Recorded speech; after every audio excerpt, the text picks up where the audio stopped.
There was a lawyer once. His name was Francis Scott Key. He penned a song that I'm sure you're aware of. You've seen it. It's in most hymnals throughout our churches. It's called the national anthem. It is our song as an American. We go, however, to a ball game. We stand in our church services and we sing the words of that song, and they float over our minds and our lips, and we don't even realize what we're singing. Most of us have memorized it as a child, but we've never really thought about what it means. Let me tell you a story. Francis Scott Key was a lawyer in Baltimore. The colonies were engaged in vicious conflict with the mother country, Britain. Because of this conflict and the protractedness of it, they had accumulated prisoners on both sides. The American colonies had prisoners and the British had prisoners. And the American government initiated a move. They went to the British and they said, let us negotiate for the release of these prisoners.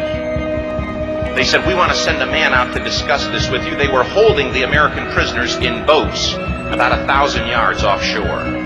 And they said, we want to send a man by the name of Francis Scott Key. He will come out and negotiate to see if we can make a mutual exchange. On the appointed day, in a rowboat, he went out to this boat and he negotiated with the British officials. And they reached a conclusion that men could be exchanged on a one-for-one basis. Francis Scott Key, jubilant with the fact that he'd been successful, went down below in the boats, and what he found was a cargo hold full of humanity, men. He said, men, I've got news for you tonight. You're free. He said, tonight I have negotiated successfully your return to the colonies. He said, you'll be taken out of this boat, out of this filth, out of your chains. Darkness tremble in your holy light. Every hour sing Jesus, our God.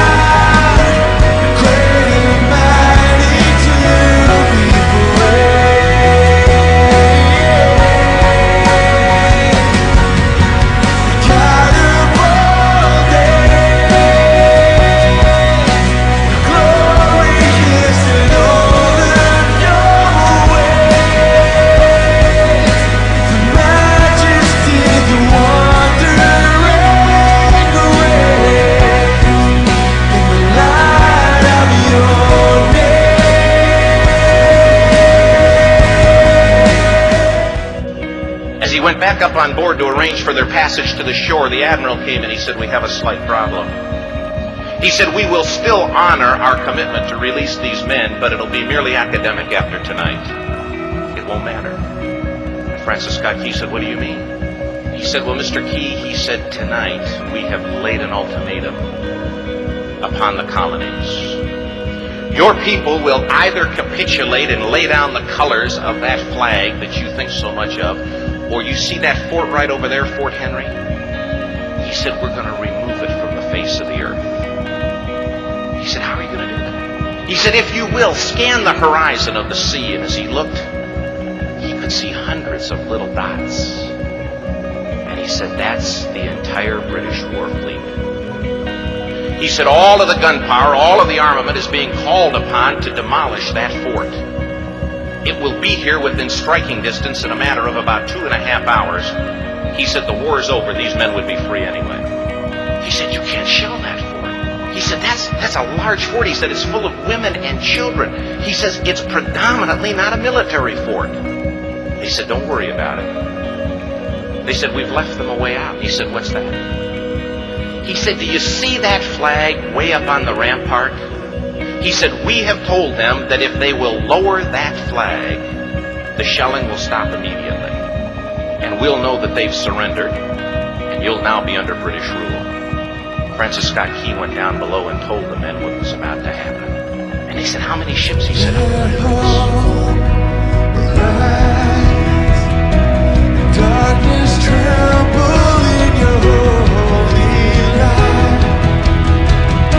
Every hour sing Jesus, our God.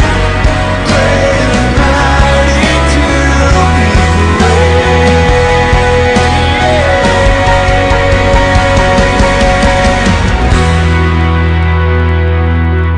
The ships got closer. Francis Scott Key went back up on top and he said, men, I'll shout down to you what's going on as we watch. As twilight began to fall, and as the haze hung over the ocean as it does at sunset, suddenly the British war fleet unleashed.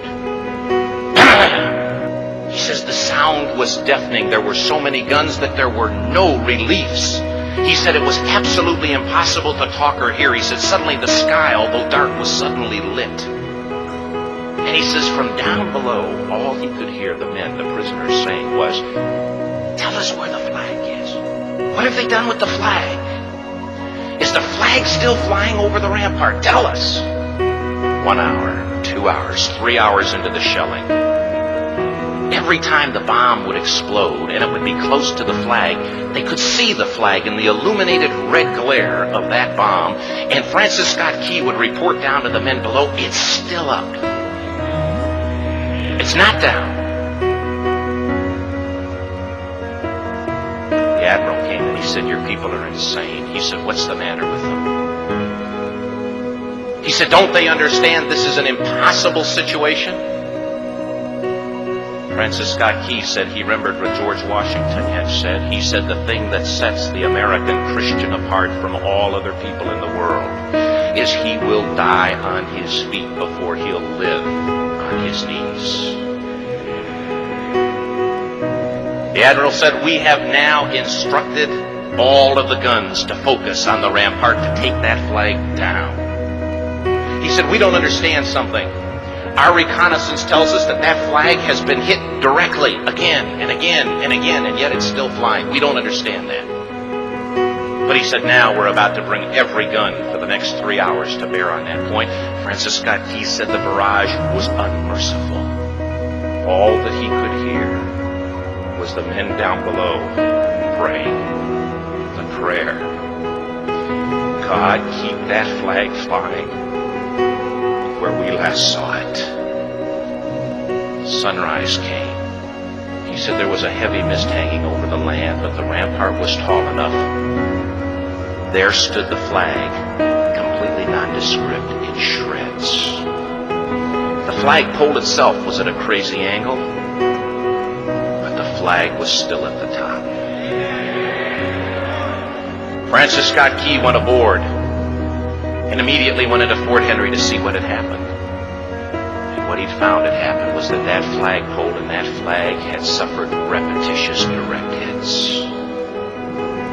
And when it had fallen, but men, fathers, who knew what it meant for that flag to be on the ground, although knowing that all of the British guns were trained on it, walked over and held it up humanly until they died. Their bodies were removed and others took their place. Francis Scott Key said what held that flagpole in place at that unusual angle were patriots' bodies. He penned the song, "Oh, say can you see by the dawn's early light what so proudly we hailed at the twilight's last gleaming, o'er the rocket's red glare, the bombs bursting in air, gave proof through the night that the flag was still there. Oh, say does that star-spangled banner yet fly o'er the land of the free?"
Can you see by the dawn's early light what so proudly we hailed at the twilight's last gleaming, whose broad stripes and bright stars through the perilous fight o'er the ramparts we watched were so gallantly streaming, and the rockets sprayed clear, the bombs bursting in air gave proof through the night that our flag was still there. Oh, say, does that star-spangled banner yet wave o'er the land of the free and the poor?